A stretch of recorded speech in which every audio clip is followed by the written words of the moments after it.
More action at the southern border as the Pentagon announces 1,500 troops are being sent to the border, and the U.S. Coast Guard steps in as well. Let's check it out.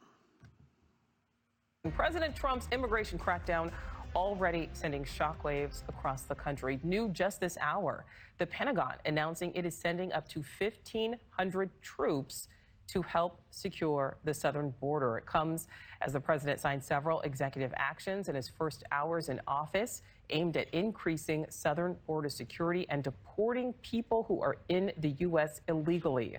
News Nation obtaining this new video. It shows some of those efforts already happening.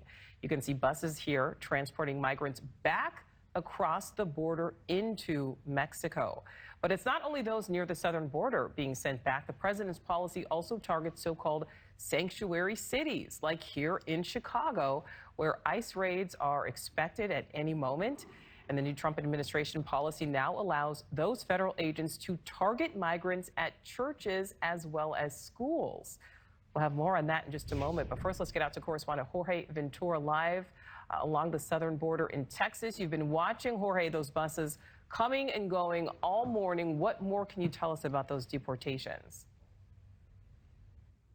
Well, Nicole, I'm right outside the McAllen-Hidalgo International Bridge, and right across from us is Reynosa, Mexico. And yesterday we started to see buses of Mexican nationals deported, which is now clearly the first signs of that deportation operation by President Trump. Take a look at this new video here, News Nation capturing buses of those Mexican nationals, which seems to be the first deportees headed back to Reynosa, Mexico. Now, after being processed by Mexican authorities, deportees will once again be boarded on those buses and head to Mexico City with several stops along the way. Now, in a new exclusive interview with News Nation, Mexican immigration officials revealed their plans to handle the influx of deportees, saying that they are ready to open up 3 new shelters just south of the U.S. border. Each facility will hold over 2,000 deportees, providing temporary lodging, food, and medical checkups. They wasted no time getting down to business. Donald Trump and his team wasted no time.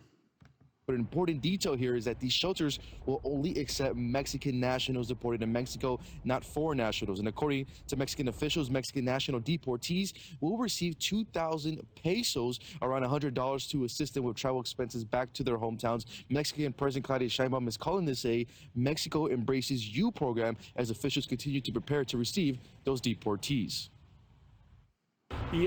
Somehow, almost everyone brings money for their journey, but they are also being supported with a discount from the federal government so they can purchase another bus ticket at a given amount at a discounted rate. Those buses are provided for free by the National Institute of Migration. And as just gamming the system. The Mexican government continues to prepare to receive those deportees. They say they will be sending around 180 buses to Mexican border towns to then bus those deportees to the interior of the country. And Nicole, with my sources, I have confirmed that officials in Tijuana also started to receive Mexican national deportees as of yesterday. More are expected later today. All right, so we also know, Jorge, that the administration has reinstated that divisive Remain in Mexico policy. Do we know how Mexico is reacting? So this is a controversial policy that was first launched back in 2019. Mexican President Claudia Sheinbaum and her cabinet members have already expressed disagreement with the policy. They criticize that policy and say that it makes it even more dangerous for migrants seeking asylum by forcing them to stay in Mexican border towns where they are many times actually victims of abuse and extortion by cartels living in tent cities. Sheinbaum, though, also criticizing the Trump administration for shutting down the CBP One app, which did allow migrants to schedule asylum appointments at legal ports of entry and enter legally. As of right now, the Trump administration has no plans to relaunch that app, while Mexico says it does disagree with the latest initiatives on the southern border by the Trump administration. They say they are ready to receive those foreign nationals if they are deported to Mexico. Thanks for watching. Go to join. Well, that's good news that Mexico is cooperating with us in accepting people back. Now, these 1,500 troops on top of the 4,000 that are already, 2,500 that are already down there. And that doesn't include what Texas is doing with Operation Lone Star with Texas DPS agents.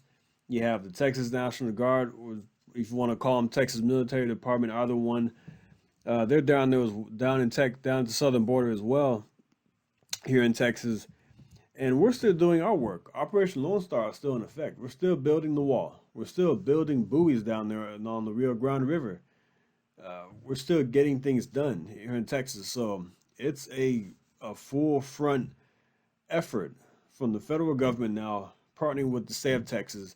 And always have to get Arizona on board.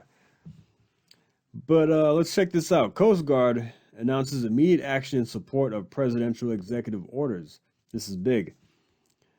The U.S. Coast Guard is the world's premier maritime law enforcement agency, vital to protecting America's maritime borders, territorial integrity, and sovereignty. The acting Coast Guard commandant, per the president's executive orders, I have directed my operational commanders to immediately surge assets, cutters, aircraft, boats, and deployable specialized forces to increase Coast Guard presence and focus starting with the following key areas: the southeast U.S. border approaching Florida to deter and prevent a maritime mass migration from Haiti and or Cuba, the maritime border around Alaska, Hawaii, the U.S. territories of Guam, Commonwealth of Northern Mariana Islands, America's Samoa, Puerto Rico, and the U.S. Virgin Islands, the maritime border between Bahamas and South Florida, the southwest maritime border between U.S. and Mexico in the Pacific, between Texas and the Gulf of America. Wow, it's already in there. Texas, Mexico, in the Gulf of America, and support customs and border protection on maritime portions of the southwest U.S. border.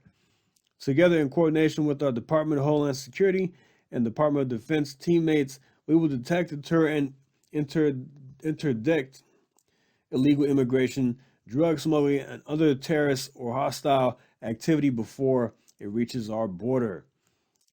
This is what we want. This is all we wanted from our federal government, to step in, stop the illegal immigration, stop the influx of people coming in, and let's get things done the right way. Let's get things secured so we can feel safe.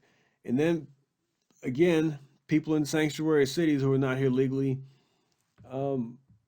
they're being impacted by this as well. They're being negatively impacted by potential criminal organizations, gang members, etc., murderers, rapists coming inside the country. They're being impacted as well, because if a violent criminal goes to a sanctuary city, and they largely target other illegal immigrants because they know that they're unlikely to talk. A lot of them won't talk because they're afraid of being deported, so they target these people who are very vulnerable. And so the sanctuary cities, you're just harboring criminals, and you're not protecting the very people you're trying to keep from being deported. So yeah, there's that. But I'm very happy to see this. Great job. Swift, bold action. Hasn't even been that long, only a couple of days since this new administration, and we're already seeing things change. But all right, guys, like and subscribe. See you next time. Thank you. Take care.